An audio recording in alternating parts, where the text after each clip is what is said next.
Emmanuel, Monsieur le Président du Conseil du Togo, médiateur de l'Union africaine pour la région des Grands Lacs, Mesdames et Messieurs les représentants des chefs d'État et de gouvernement, Mesdames et Messieurs les représentants des Nations Unies, de l'Union africaine, des organisations régionales, Mesdames et Messieurs les partenaires techniques et financiers, Mesdames et Messieurs, je voudrais, au nom du peuple congolais, saluer la tenue de cette conférence ici à Paris, aux côtés du Togo, médiateur mandaté par l'Union africaine pour la région des Grands Lacs, et en étroite coordination avec les États-Unis d'Amérique, le Qatar et l'Union africaine qui accompagnent les efforts de médiation et de désescalade.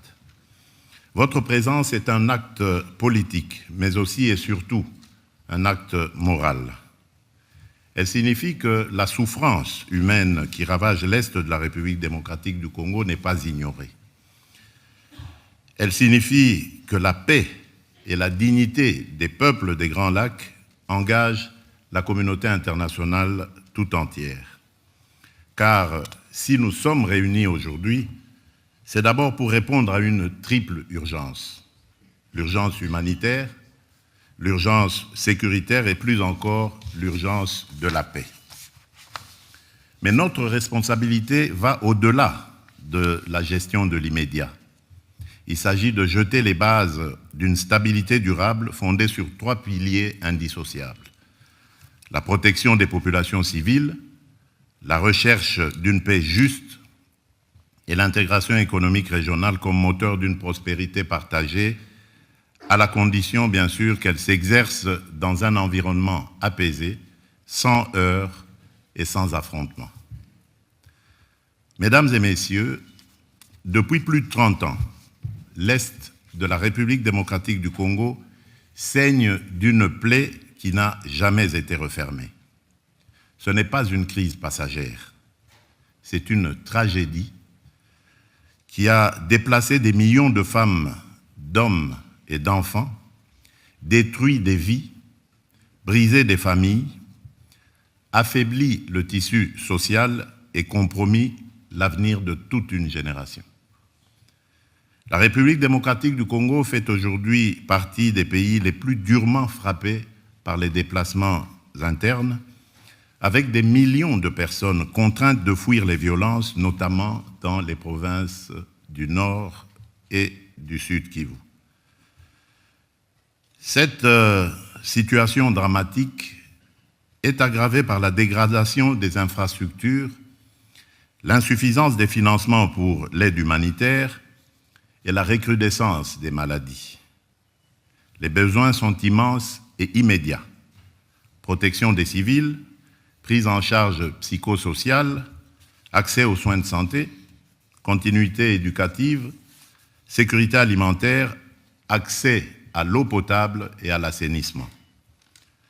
Les données sont accablantes. En 2024, 26 millions de personnes en République démocratique du Congo étaient en situation d'insécurité alimentaire aiguë et près d'un enfant sur 2 de moins de 5 ans souffrait de malnutrition chronique.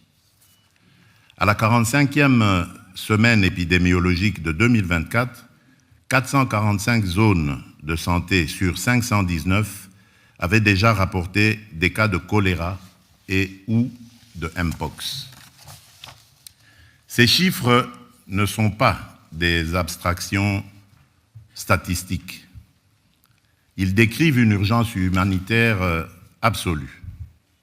La crise humanitaire en République démocratique du Congo est liée directement à des actions militaires menées par le groupe armé AFC M23, soutenu sur les plans logistiques, financiers et opérationnels par le Rwanda en violation flagrante de la souveraineté nationale et de l'intégrité territoriale de mon pays. Cette réalité est aujourd'hui documentée et reconnue, et elle a été rappelée par la résolution 2773 du Conseil de sécurité des Nations Unies, qui exige le retrait immédiat et inconditionnel de l'AFC M23 de toutes les zones qu'il occupe, y compris les centres urbains stratégiques, ainsi que le retrait des forces rwandaises du territoire congolais. Cette résolution n'est pas une opinion diplomatique. Elle est un impératif juridique et politique que chacun ici a le devoir de faire respecter. Mesdames et messieurs, depuis le début de cette année, les violences se sont intensifiées avec une brutalité rarement atteinte. Les offensives menées par le M23, l'AFC M23, dans des zones densément peuplées, ont provoqué des affrontements meurtriers et des déplacements massifs. Des villes entières ont été prises, des communautés déracinées, des quartiers vidés de leurs habitants. Les attaques ont visé des camps de déplacés, des hôpitaux, des écoles. Les violences sexuelles et les violences basées sur le genre sont utilisées comme armes de guerre. Des enfants sont recrutés de force. Des convois humanitaires sont pillés. Rien de tout cela n'est acceptable, rien de tout cela n'est défendable. Rien de tout cela ne peut devenir la normalité d'une région à laquelle on demanderait de s'habituer à l'horreur. Les chiffres parlent d'eux-mêmes et ils sont insoutenables. Des millions de personnes déplacées, des foyers forcés à l'exil à répétition, des enfants privés d'école, des femmes mutilées dans leur corps et dans leur dignité, des épidémies de choléra, de rougeole, de mpox et des flambées de maladies infectieuses dans des zones où les structures sanitaires ont été détruites ou abandonnées. Nous sommes face à une crise humanitaire totale, sanitaire, alimentaire, sociale, psychologique, humaine. Je veux ici saluer celles et ceux qui, au prix du danger, continuent d'agir. Les équipes médicales, les humanitaires, les agents des agences des Nations Unies, les ONG internationales, les ONG locales, les structures communautaires, la société civile, les associations de femmes. À toutes ces femmes et à tous ces hommes qui prennent des risques pour sauver des vies, je dis aujourd'hui, la République démocratique du Congo connaît votre courage et elle vous en est reconnaissante. Mesdames et messieurs, la première responsabilité de l'État congolais est et restera la protection de sa population. Nous assumons cette responsabilité. Nous avons renforcé l'effort humanitaire national, notamment à travers la mise en place de la Caisse de solidarité nationale et de gestion humanitaire des catastrophes, destinée à canaliser de manière transparente les contributions internes et externes et à garantir que l'aide parvienne aux plus vulnérables. Aux côtés de l'État congolais, les agences des Nations Unies, en particulier le Haut Commissariat pour les réfugiés et le Bureau de la coordination des affaires humanitaires, ainsi que plusieurs organisations humanitaires dont le Comité international de la Croix-Rouge et Médecins sans frontières, se sont mobilisés pour apporter une assistance vitale aux personnes déplacées, blessées, exposées. Parallèlement, nous avons mobilisé nos forces armées afin d'assurer la protection de nos citoyens, tout en réaffirmant notre attachement au strict respect du droit international humanitaire, à la protection des civils, des infrastructures médicales et éducatives et du personnel humanitaire. À ce propos, permettez-moi de rappeler une exigence fondamentale. Le respect des conventions de Genève ne saurait être optionnel ni circonstanciel. Il doit redevenir une exigence universelle, non négligeable et non négociable. Mais nous savons aussi que, face à l'ampleur du drame, nos propres moyens ne suffisent plus. C'est pourquoi nous sommes ici, pour solliciter une mobilisation exceptionnelle. Je formule aujourd'hui devant vous 3 demandes et 3 offres. Ma première demande concerne l'accès humanitaire immédiat, sécurisé, garanti. Nous avons besoin de toute urgence de voies humanitaires sûres pour acheminer soins, nourriture, eau, abri et assistance psychologique aux populations prises au piège. À ce titre, je propose l'établissement d'un corridor humanitaire aérien strictement encadré, permettant le transport des médicaments, des denrées essentielles et la rotation du personnel humanitaire, y compris vers les zones actuellement les plus exposées. Ce mécanisme, placé sous la responsabilité conjointe des Nations Unies et des autorités congolaises, doit être un résultat concret de cette conférence. Ma deuxième demande est un plaidoyer pour un financement massif, rapide, traçable. Le plan de réponse humanitaire des Nations Unies pour l'année 2025 prévoyait une enveloppe de 2,24 milliards de dollars américains destinée à l'assistance vitale de plus de 20 millions de personnes en République démocratique du Congo, dans un contexte déjà marqué par la fragilité et les besoins chroniques, avant même la reprise des hostilités. Ce plan demeure sous-financé.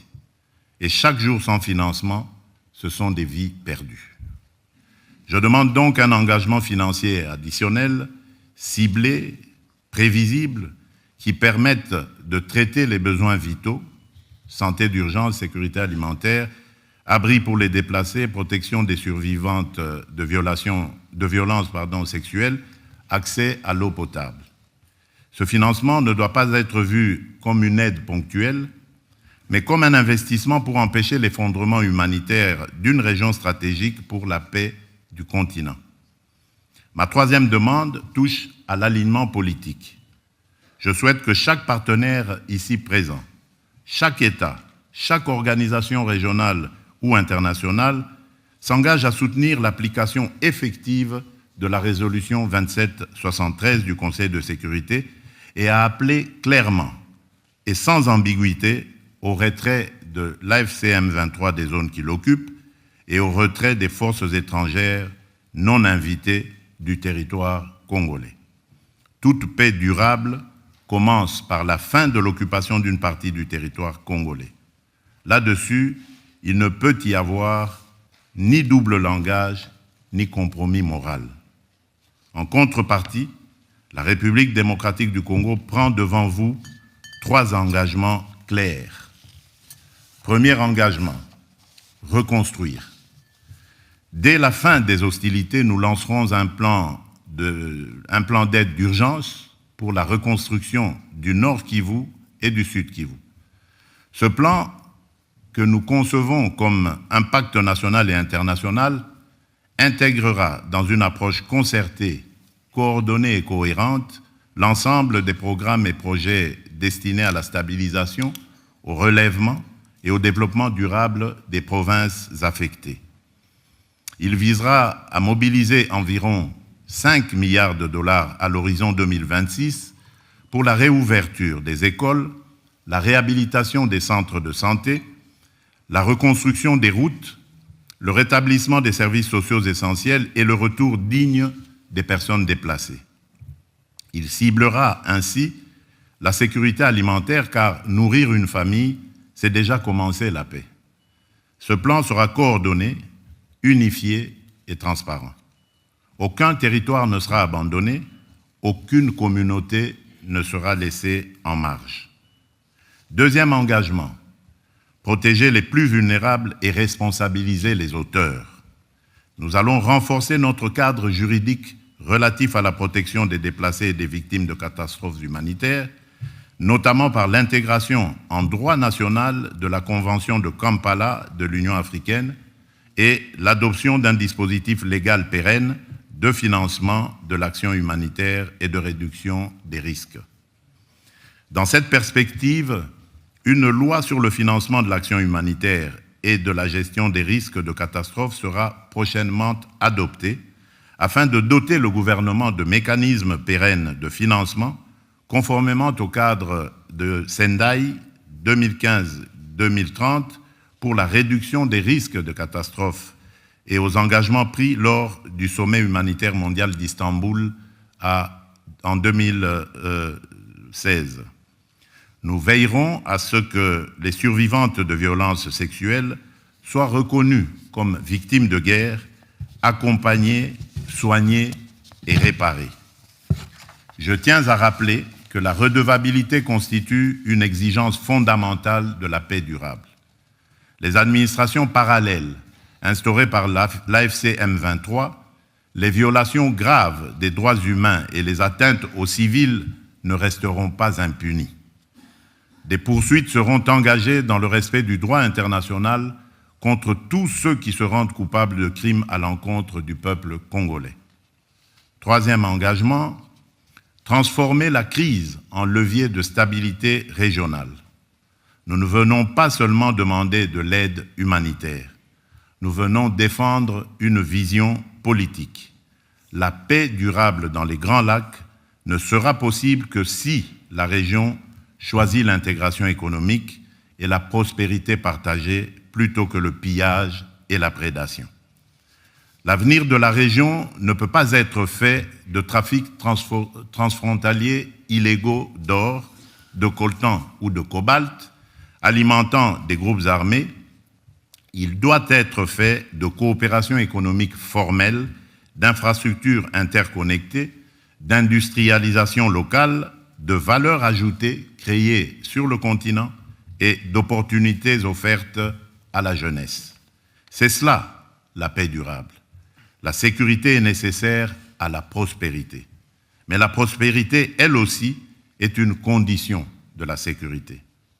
Mesdames et messieurs, ce qui se joue ici à Paris dépasse les frontières de la République démocratique du Congo. Il s'agit de savoir si la communauté internationale est prête à protéger des vies civiles aujourd'hui, pas seulement à commenter leur sort demain. Il s'agit aussi de savoir si nous sommes capables de reconnaître que la paix n'est pas un geste charitable, mais un investissement collectif dans la stabilité d'une région entière de l'Afrique centrale et orientale au cœur des équilibres du continent. Je voudrais, en terminant, m'adresser non seulement au gouvernement, mais au peuple français, au peuple togolais, aux peuples africains, aux peuples amis, à tous ceux qui nous écoutent. Je vous demande une chose simple, ne détournez pas le regard. Derrière chaque statistique que nous citons aujourd'hui, il y a un enfant qui dort sous une bâche au lieu d'un toit. Il y a une mère qui a fui sans rien emporter d'autre sauf la main de son enfant. Il y a une communauté qui refuse de mourir parce qu'elle croit encore en l'idée la plus simple, la plus belle et la plus juste, vivre en paix chez soi. Ce que nous demandons, c'est la vérité. Ce que nous demandons, c'est la justice. Ce que nous demandons, c'est la paix, une paix durable. La République démocratique du Congo prend ses responsabilités. Nous vous demandons aussi de prendre les vôtres. Je vous remercie.